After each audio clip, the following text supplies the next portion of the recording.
fish still flapping on the ground, but no sign of the fisherman.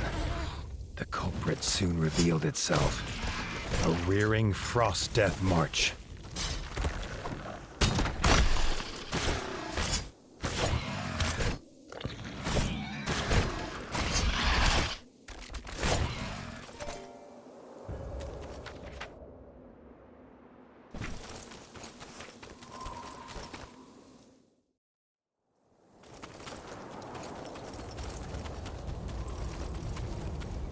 The rabbit was hanging on by a whisker, but before Arlo could save him, a beast was on him.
Arlo was amazed at the ingenuity of moles. This one immediately put the creature's blue blood to good use, offering a hearty reward for the warden's bravery.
Worms had been seen again, but these ones emerged not from mud, but from the ice, and were said to be big enough to swallow the warren whole.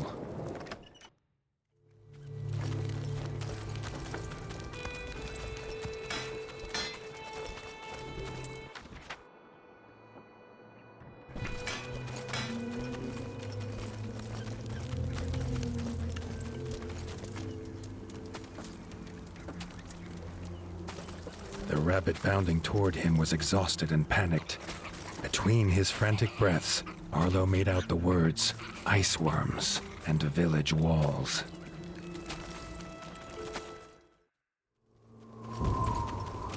Outside the village walls, the wind turned ice cold.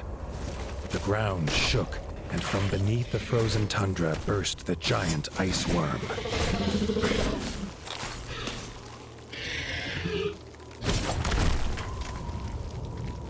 The ice worm had escaped for now.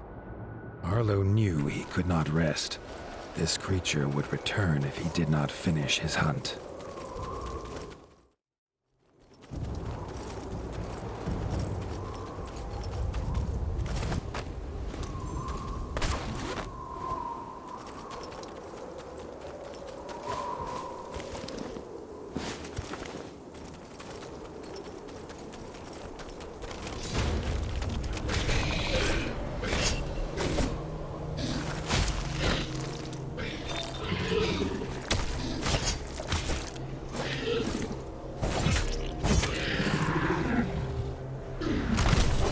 Arlo pursued the great ice worm to the peaks of White Whisker, and in the shadow of Mount Cauldron, it fell at last. The rabbits of the warren were safe.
The mole was delighted to have paint again and set about decorating his soldiers once more. Arlo suspected it was near time he returned to his own.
The Crimson Keep's dock was the greatest Arlo had seen. Robin explained it was built by master craftsmoles. He laughed, telling Arlo how ratfolk believed their king paid them by fighting huge warrior moles in an underground arena.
The king's steward, Doug, stopped them before the throne room. He started at the news of war and then rushed away, muttering about how the armor would need to be polished.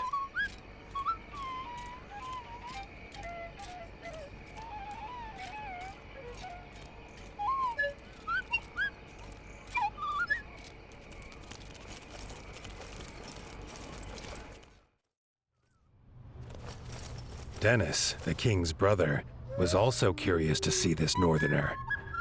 Dennis missed war. He could plainly see by Arlo's expression that was the warden's task. He hoped they could fight together someday.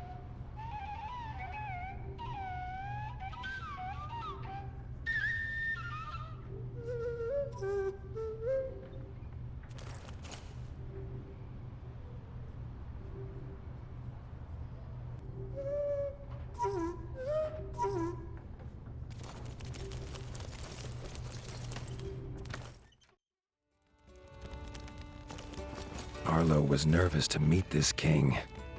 He hoped Reggie lived up to all he'd heard from Robin. He did not have to wait long. King Reggie was glad to see his old friend Robin was safe and bid him to tell his tale. Robin told of the death of his son by the ferocious Darkwings and begged the king prepare his forces to go north. Reggie was sad at the loss of Little John, but said that was not reason enough for the South to join a northern war. The king wished them well and turned to go. Arlo stepped forward, asking what the king would do when there was no Winter's Edge to shield the South. If they sent no help now, the Darkwings would not stop at their borders. Reggie listened to Arlo tell his tale. It brought back terrible memories of a father lost and a land left in ruin. A tale not unlike this young warden's. He held out his paw in friendship. King and warden, united, could stop any foe. The southern ratfolk would not simply leave the warmth of their homes for frozen lands they had never seen. A trial by combat would prove his worth. Arlo agreed. He would do whatever it took.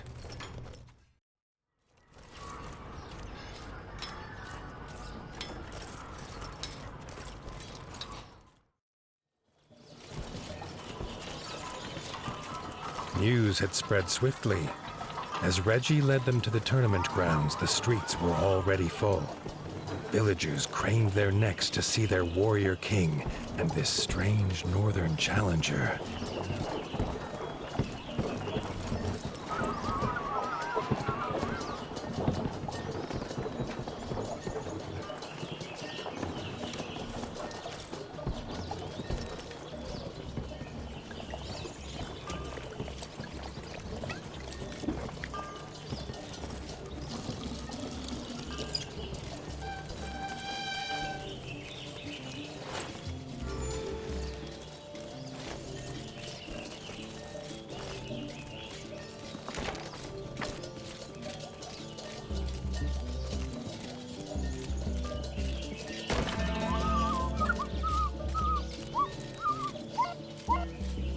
Doug was an unlikely opponent for the first round.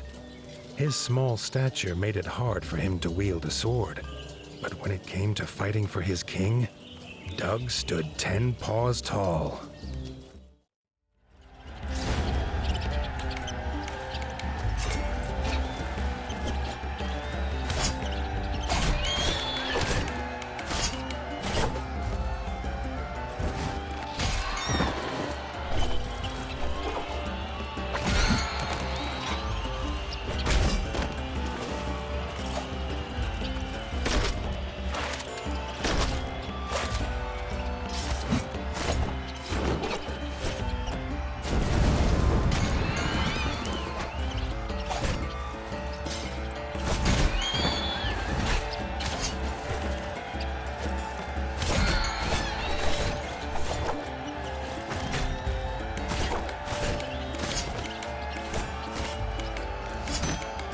Doug was no match for Arlo's superior skill.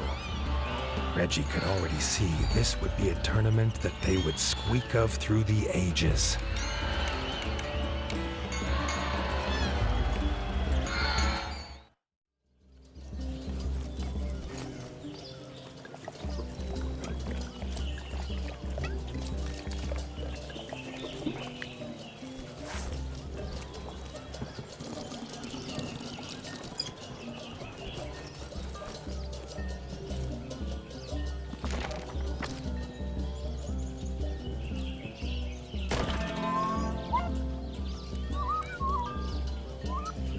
Dennis, veteran of the Green Ward's War and captain of the Royal Guard, would be a true challenge for Arlo. The crowd's cheers for the king's brother echoed off the arena walls.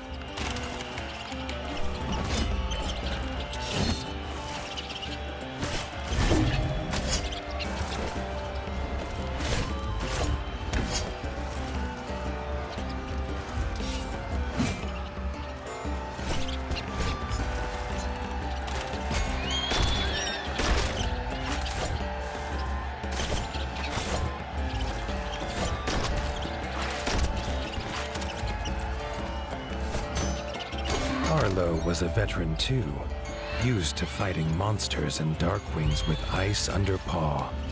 Dennis did not compare. Now the crowd cheered for him.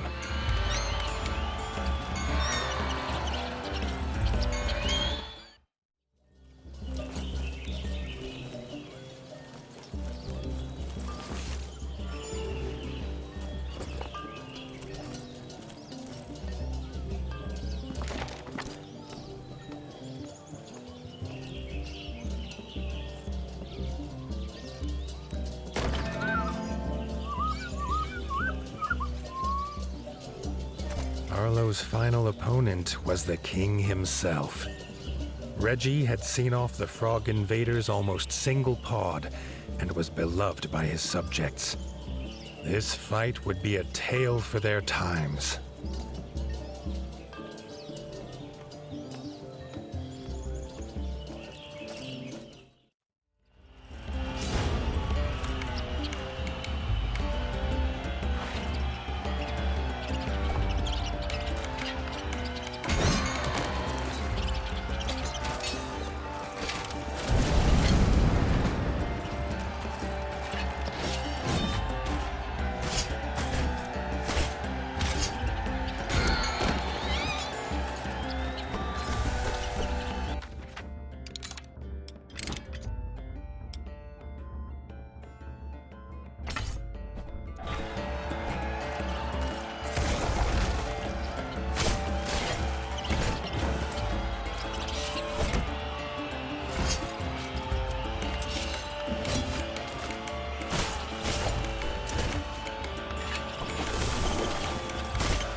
They were well matched. In stature and skill, there was not a whisker between them. They shook paws in truce. No rat could doubt Arlo's worth now. Reggie said to meet him by the docks. Together, they would wipe out the Dark Wings once and for all. Together, they would attack Mount Cauldron.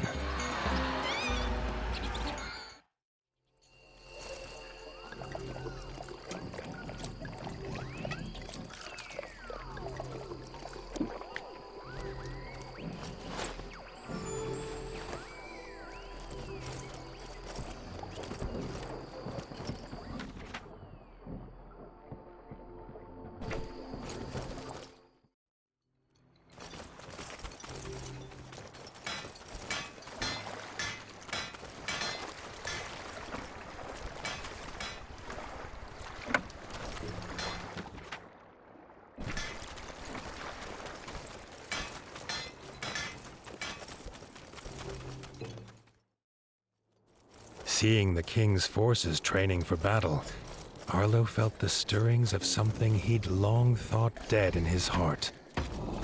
Hope. At the dock, Arlo's little heart leapt again at the strange contraption. If it was a boat or a house, he could not tell, nor why it had a giant sleeping fuzzlebug atop it. From inside emerged King Reggie. He was not alone. King Reggie introduced Bertle. Arlo felt something comforting in the turtle's presence. Bertle was proud to take the army to Mount Cauldron in his bug ship. They would make camp at Highland View, where Arlo could find them when his forces were ready. In a flap of its wings and a cloud of gas, the fuzzlebug took King Reggie and his army north. Whatever tasks Arlo had to finish, now was the time. Once the war began, there would be no turning back.